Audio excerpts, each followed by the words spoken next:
श्री स्वामी समर्थ. नमस्कार मित्रांनो. आयुष्यात प्रत्येक माणूस कष्ट करतो, घाम गाळतो आणि स्वप्न पाहतो. पण जेव्हा हे स्वप्न सत्यात उतरायला लागतं, जेव्हा तुमच्या दारात आनंदाची पहिली चाहूल लागते, तेव्हा नेमक्या त्याच वेळी काही चेहरे कडू पडायला लागतात. हे चेहरे लांबचे नसतात, तर आपल्याच रक्ताचे, आपल्याच भावकीतले असतात. भावकी हा शब्द उच्चारला की डोळ्यासमोर येते ती साथ, पण अनुभवला येतो तो फक्त मत्सर. आज आपण याच विषयावर बोलणार आहोत की अशा जळक्या भावकीला न भांडता, न ओरडता सुतासारखं सरळ कसं करायचं. बघा, सगळ्यात आधी एक गोष्ट लक्षात घ्या. कोणीतरी तुमच्यावर जळतंय याचा अर्थ असा की तुम्ही त्यांच्यापेक्षा 2 पावलं पुढे आहात. गंजलेल्या खिळ्याला ठोकून काहीच फायदा नसतो. तसंच जळक्या माणसाची वाद घालून तुमचा वेळ वाया घालवू नका. त्यांना सरळ करण्याचा पहिला आणि सर्वात प्रभावी मार्ग म्हणजे तुमची प्रचंड प्रगती. त्यांना तुमचं बोलणं नाही तर तुमचं यश पोचलं पाहिजे. जेव्हा तुम्ही यशाच्या अशा शिखरावर पोहोचता जिथे त्यांना तुमच्यापर्यंत पोहोचणं अशक्य होतं, तेव्हा त्याचा मस्करी आपोआप भीतीत आणि आधारात रूपांतरित होतो. अशा लोकांपासून स्वतःला वाचवण्यासाठी एक मंत्र पाळा, तो म्हणजे इन्फॉर्मेशन डाएट. आपल्या घरात काय शिजतंय, आपण भविष्यात काय करणार आहोत किंवा आपल्याला किती नफा झाला, हे जगाला ओरडून सांगायची गरज नाही. विशेष अशा लोकांसमोर तर अजिबातच नाही. तुमचं शांत राहणं हे त्यांना अस्वस्थ करतं. त्यांना पडू द्या प्रश्न की हा गप्प कसा, त्याच्याकडे एवढा पैसा कुठून येतोय, हा इतका आनंदी कसा. तुमचं मौन हे तुमच्या विजयाची पहिली पायरी आहे. दुसरी महत्वाची गोष्ट म्हणजे तुमची प्रतिक्रिया. जळकी माणसं नेहमी अशा संधीच्या शोधात असतात जिथे तुम्ही चिडाल, त्याच्याशी भांडाल आणि तुमची लायकी त्याच्या सारखीच कराल. पण तुम्ही तिथेच खेळ बदलायचा. त्याने किती खोचक टीका केली तरी तुमच्या चेहऱ्यावरचं हसू माळू देऊ नका. तुमचं हसू हे त्याच्यासाठी जळजळणारं मीठ असतं. जेव्हा त्यांना कळतं की त्याच्या बोलण्याचा तुमच्यावर काहीच फरक पडत नाही, तेव्हा त्याचा खेळ तिथेच संपतो. लक्षात ठेवा, वाघ आपल्या रस्त्याने चालत असतो, कुंत्री भुकतात म्हणून तो मागे वळून बघत नाही. तुम्हालाही तुमच्या आयुष्याचा वाघ बनायचं आहे. आर्थिकदृष्ट्या इतकं सक्षम व्हा की उद्या जर तुम्हाला कोणाची मदत लागलीच तर ती या जळक्या लोकांकडे मागण्याची वेळ येऊ नये.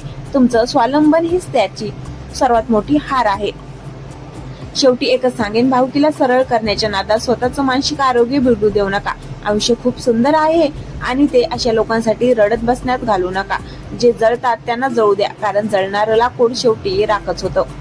पण जे सोन्यासारखे चकाकतात त्यांना अगदी ताणून सुलाखून निघाल्यावर अधिकच किंमत येते. आजचा हा व्हिडिओ थोडा कडू असेल पण सत्य असेल.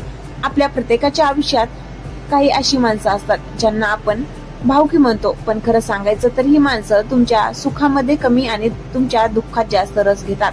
तुम्ही जेव्हा शून्यातून विश्व निर्माण करायला बघता, तेव्हा हेच लोक सगळ्यात आधी तुमच्या पायात पाय घालतात.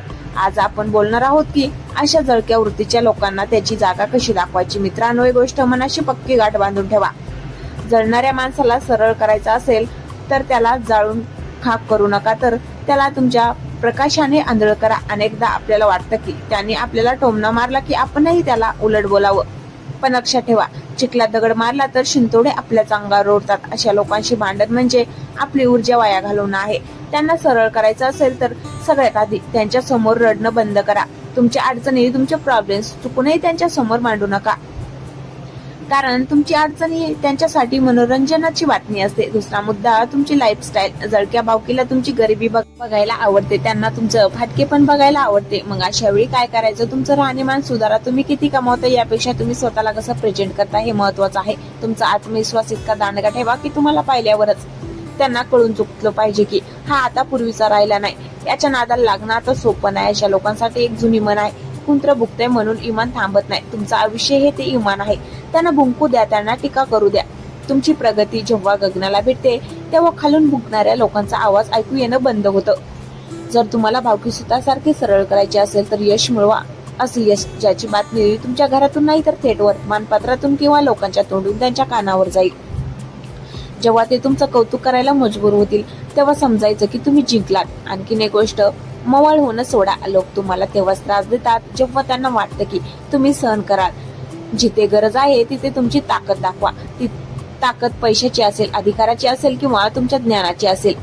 ज्या दिवशी त्यांना जाणीव होईल की तुमचा एक फोन किंवा तुमचा एक शब्द त्यांना जड पडू शकतो, त्या दिवशी हीच माणसं तुमच्या समोर हात जोडून उभी राहतील. शेवटी जाता जाता एवढंच सांगेन, तुमचं आयुष्य कोणाच्या टीकेवर अवलंबून नाहीये. ही जळकी माणसं म्हणजे तुमच्या प्रवासातले फक्त अडथळे आहेत, ध्येय नाही. त्याच्याकडे लक्ष देऊन स्वतःचा प्रवास थांबू नका. ज्यांना जळायचं आहे त्यांना जळू द्या, तुम्ही फक्त तळपत राहा, कारण सूर्य उगवला की अंधाराचं अस्तित्व संपतं. तसंच तुमचं यश आलं की या जळणाऱ्या लोकांचं तोंड आपोआप बंद होतं. कधी विचार केलाय का की आपल्याच रक्ताची माणसं आपल्या प्रगतीवर का जळतात? आपण कोणाचं काही वाकडं केलेलं नसतं तरीही काही लोक आपल्याबद्दल वाकडं का बोलतात? आजचा हा व्हिडिओ खास तुमच्यासाठी आहे, ज्यांना स्वतःच्या भावकीने मानसिक त्रास दिलाय. आज आपण अशा लोकांचा बंदोबस्त शब्दांनी नाही तर आपल्या वागण्याने करणार आहोत.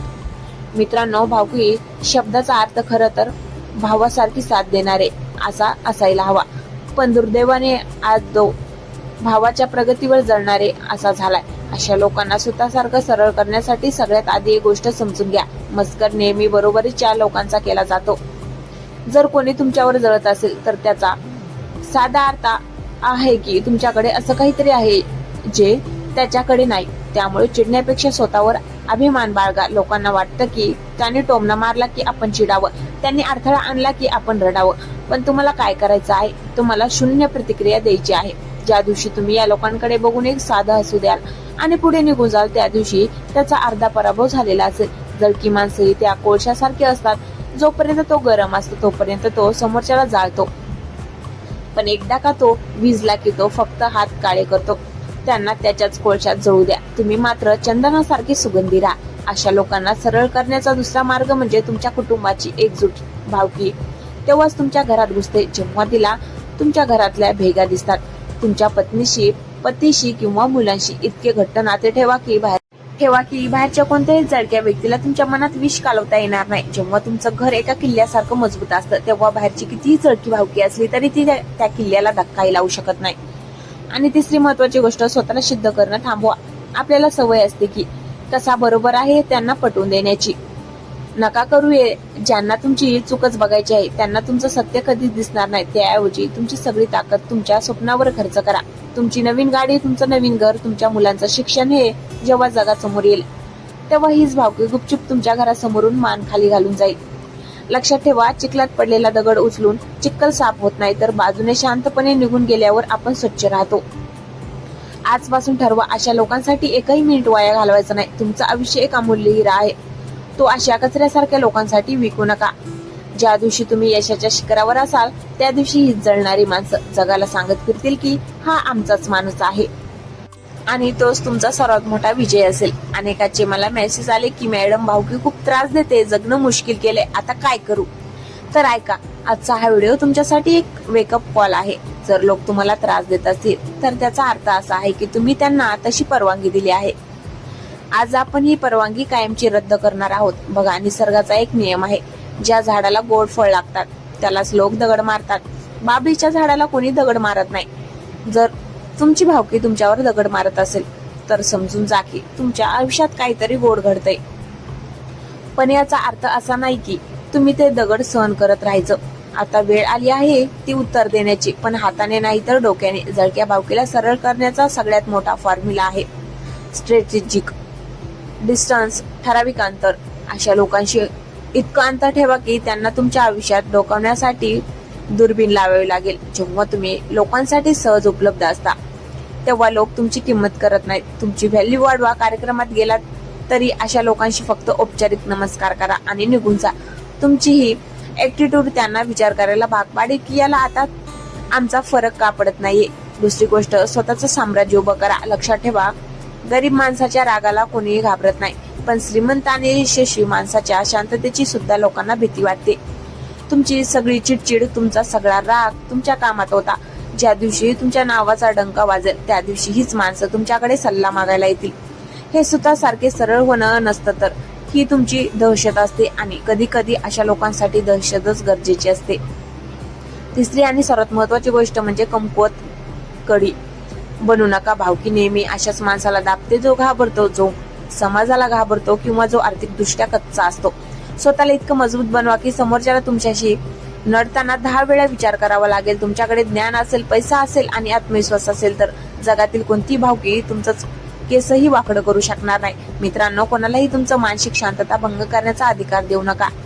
जे लोक तुमच्या प्रगतीवर जळतात त्यांना जळण्यासाठी आणखी इंधन द्या, म्हणजे तुमचं अजून मोठं यश त्यांना इतकं जळू द्या की शेवटी त्यांना